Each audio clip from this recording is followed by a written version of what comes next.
¿Qué es el derecho? Para entender esta pregunta tendremos que explicar distintos puntos. Estos son: definición del derecho y concepciones, sistema jurídico, sistema cultural y tradiciones, normas, conceptos básicos y fuentes. Todo lo que veremos en este video busca responder a la pregunta ¿qué es el derecho? A pesar de que todos y todas podamos creer que sabemos cómo responder a esta pregunta, su respuesta es muy compleja incluso para los estudiosos y estudiosas del área.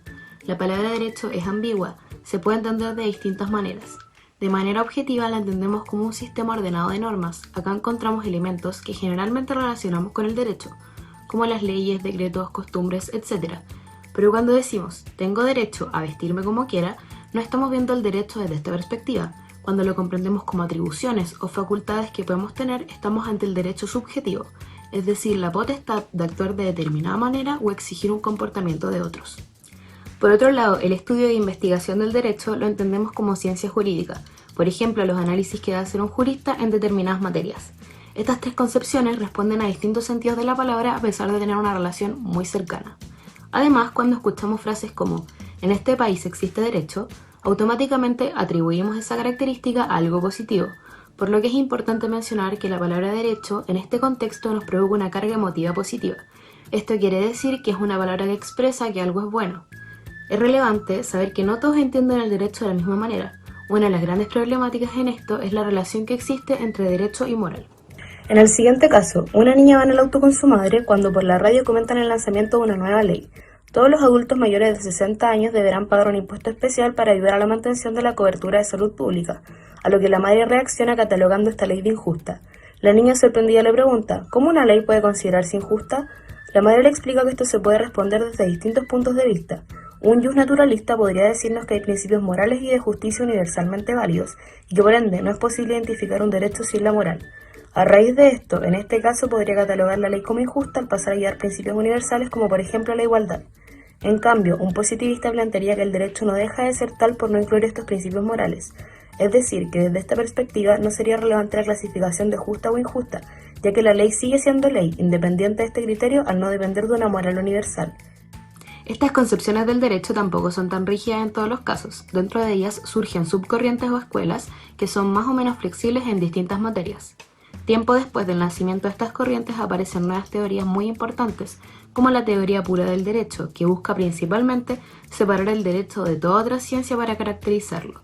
Estas nuevas corrientes se centran en el objeto jurídico desde la ciencia sin rodear la moral. Fueron creadas por Hans Kelsen y Herbert Hart, importantísimos personajes del derecho. Pero además de comprender las distintas visiones, debemos preguntarnos, ¿cómo se estructura el derecho? Ahora vamos a ver el derecho como un sistema jurídico. Para esto lo vamos a ejemplificar con el derecho chileno, el cual se configura por diferentes elementos.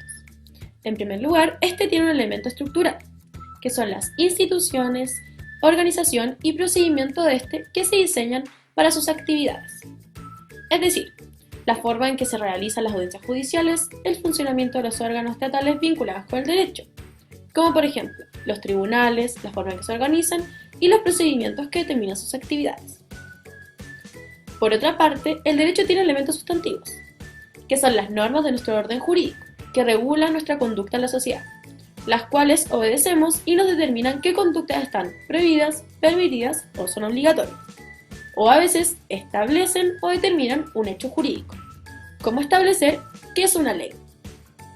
Por último, nos encontramos con sus elementos culturales. Si nos fijamos, dentro del derecho de nuestro país hay un conjunto de valores, actitudes que influyen en su composición. Pero también podemos observar que dentro de esta sociedad hay personas que están más relacionadas con el derecho que otras, como por ejemplo un abogado, y otras que lo están, pero de manera indirecta, como por ejemplo un bombero. Esto va a crear una diferencia entre una cultura externa, que son los valores de las personas relacionadas de manera indirecta, y una cultura interna, que son los valores de las personas relacionadas de manera directa. Por otro lado, el derecho, como un sistema sociocultural, comprende tres dimensiones que lo componen como tal. Si tenemos en cuenta el derecho chileno, nos encontramos que este tiene una dimensión normativa, que son un conjunto de prescripciones de conducta que regulan la relación de los individuos, es decir, las normas que regulan nuestro comportamiento en el territorio chileno. Después podemos observar la dimensión fáctica, que es un conjunto de hechos y comportamientos de la vida que se relacionan con las normas jurídicas, como podría ser robar una tienda. conducta que se relaciona con una norma que prohíbe esta acción. Por último, está la dimensión valorativa, que son los valores, principios y concepciones culturales que determinan el derecho. Como en el caso de nuestro ordenamiento jurídico, es la cultura chilena, que influye en la configuración de este, tanto desde los ciudadanos que viven en nuestro territorio y que obedecen las normas, y también de quienes las legislan, que son los parlamentarios. Como explicamos anteriormente, el sistema jurídico es el conjunto de instituciones, procedimientos, normas jurídicas y valores o principios de derecho, pero también nos vamos a encontrar dentro del derecho contradicciones de las cuales los sistemas jurídicos son parte. La tradición jurídica va a ser el conjunto de actitudes profundamente arraigadas en una sociedad, que van a determinar la naturaleza del derecho en esta, su estructura, sus procedimientos, su forma de enseñanza y de aplicación del derecho. En el mundo existen diferentes tradiciones jurídicas, pero nosotros nos vamos a enfocar en dos especialmente: la tradición del derecho civil o canónico romana y la tradición del derecho común anglosajón. Los sistemas jurídicos van a pertenecer a ciertas tradiciones jurídicas, lo que va a generar grandes diferencias en la concepción y desarrollo del derecho en países con diferentes tradiciones, como podemos observar a Chile, que es parte de la tradición jurídica del derecho civil, y a Estados Unidos, que es parte de la tradición jurídica del derecho común anglosajón. Por ejemplo, a Estados Unidos los tribunales tienen jurados que participan en el proceso de resolución de los casos, y en Chile eso no existe. Las tradiciones jurídicas van a tener gran influencia en los sistemas jurídicos nacionales. Por ejemplo, el derecho chileno, que es parte de la tradición jurídica romano-canónica, se ve influenciado por el movimiento codificador originado en la Revolución Francesa, que significó la codificación del derecho común y que tuvo como consecuencia la elaboración de 5 códigos básicos: el Código Civil, el Código del Comercio, el Código de Procedimiento Civil y el Código Penal y el Código de Procedimiento Penal, que son los códigos vigentes del ordenamiento jurídico chileno. Por su parte, Estados Unidos no comprende esta variedad de códigos, pues es parte de otra tradición jurídica en la cual priman otro tipo de normas. Para comprender esto pasaremos a ver qué es una norma jurídica y cuáles son sus características. Supongamos que Martina fue a comprar un chocolate al negocio de la esquina. Cuando Martina vio a la señora Rosita, quien atendía el negocio, le dijo: «Quiero un chocolate», a lo que la señora Rosita le responde: «Hola Martina, ¿cómo estás?». Pero la chica no le responde. La señora Rosita le da a Martina su chocolate, pero olvidó darle boleta. Martina, al salir, pensó en que quería una Coca-Cola y quiso llevársela sin pagarla cuando la señora Rosita no estuviera mirando. Sin embargo, su conciencia dijo que no era una buena actitud y se fue sin despedirse y sin decir gracias. En el ejemplo anterior pudimos ver que se infringieron o se quisieron infringir ciertos comportamientos que sabemos que son incorrectos, pero estos comportamientos difieren los unos de los otros. No obstante, no todos traen consigo una sanción como una multa o una pena de cárcel. Veamos las diferencias.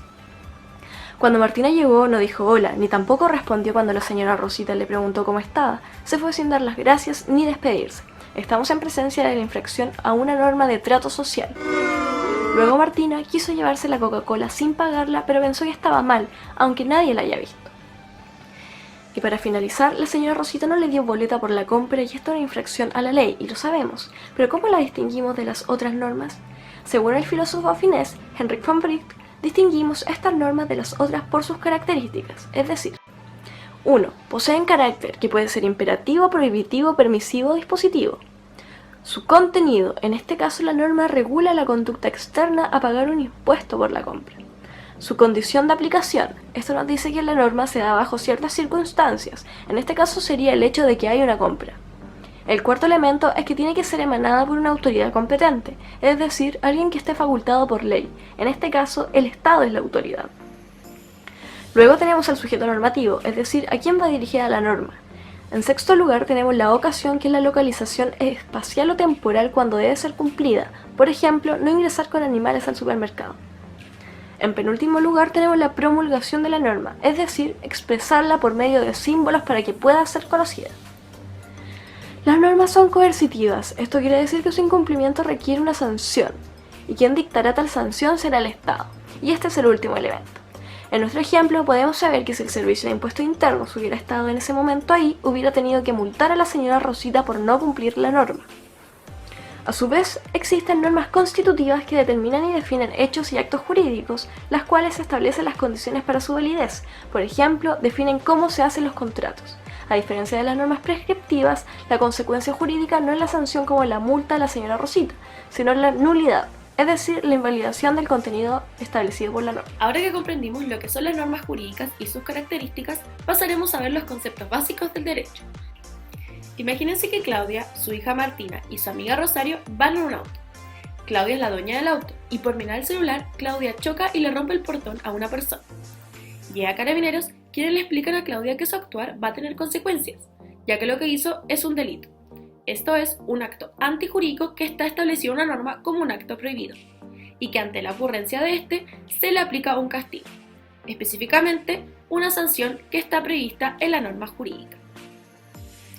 Esta sanción será determinada por un funcionario del Estado, como un juez, que es una autoridad competente, es decir, un órgano del Estado o un funcionario que tiene atribuciones en una cierta esfera, establecidas en el sistema jurídico mediante una norma para la realización de determinados fines, que en este caso es la imposición de una sanción.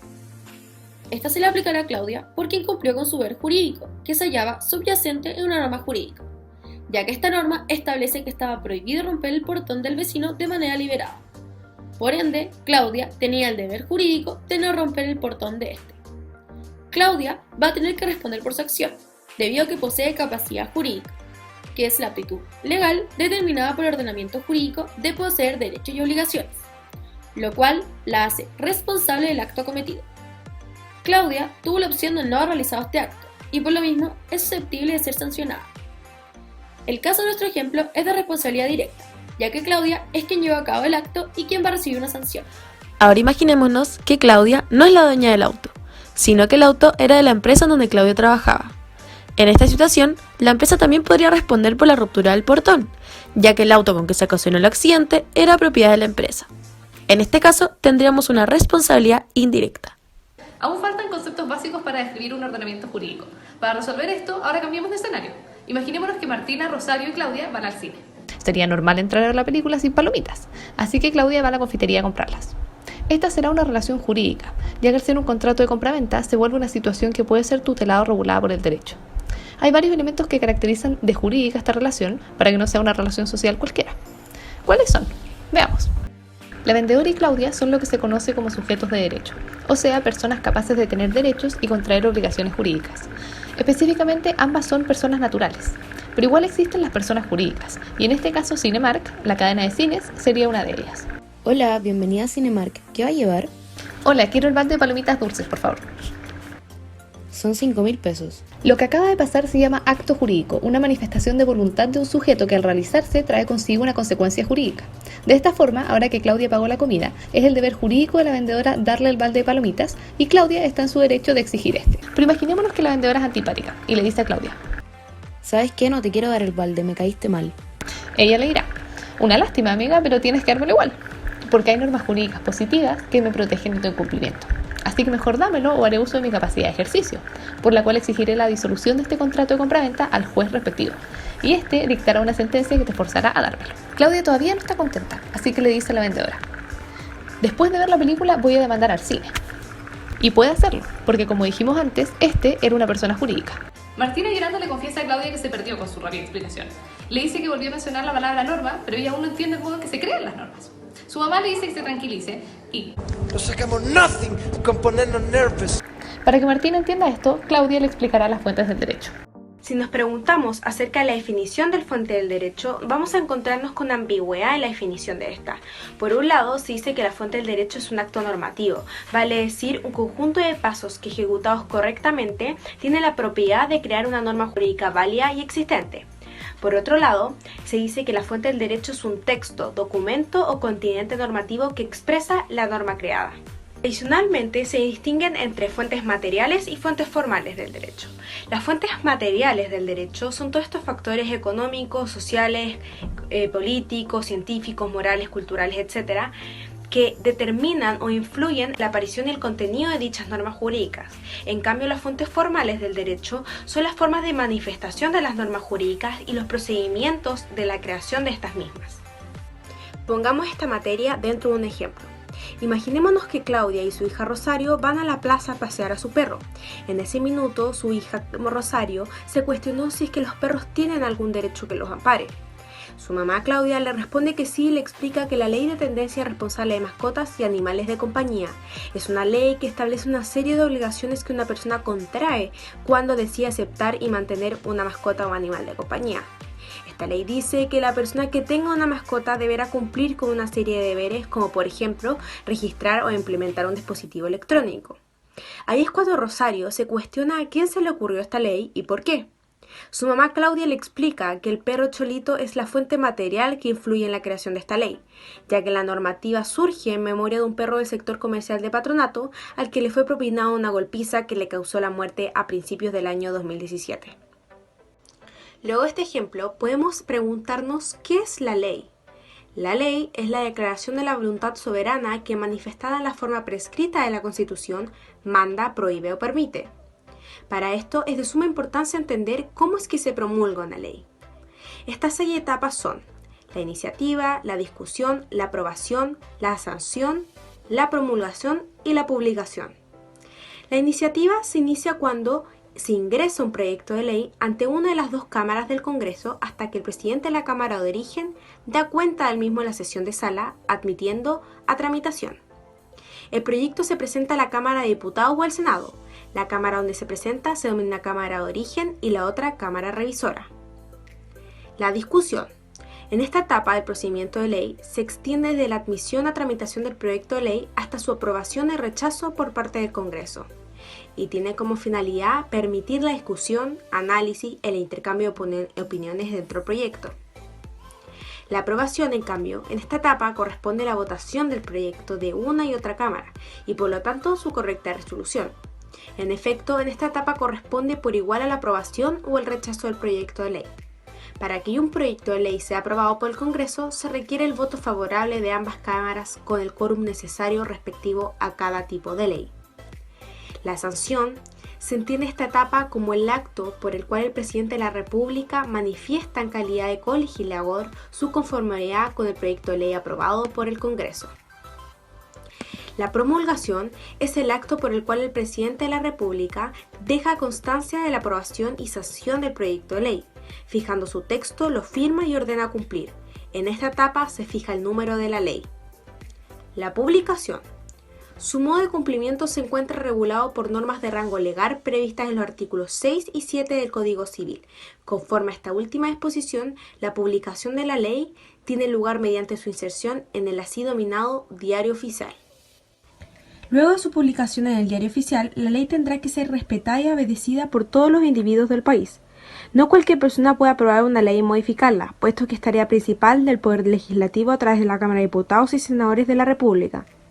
Esto es debido a las funciones que tiene cada poder, legislativo, ejecutivo y judicial, característica importante del Estado de Derecho. La división de poderes en el Estado de Derecho trata que el ejercicio de poder se divide entre los diversos organismos del poder público, estableciendo entre ellos una relación de coordinación y cooperación. ¿Pero qué es un Estado de Derecho? Podemos hablar de este cuando el Estado se configura y organiza a través del derecho y está bajo la sujeción del poder a la ley, en el cual se establece la separación de los poderes del Estado y se garantizan los derechos fundamentales, como la libertad e igualdad, basado en el principio de democracia. Según lo comprendido en la explicación anterior, Chile es un Estado de Derecho.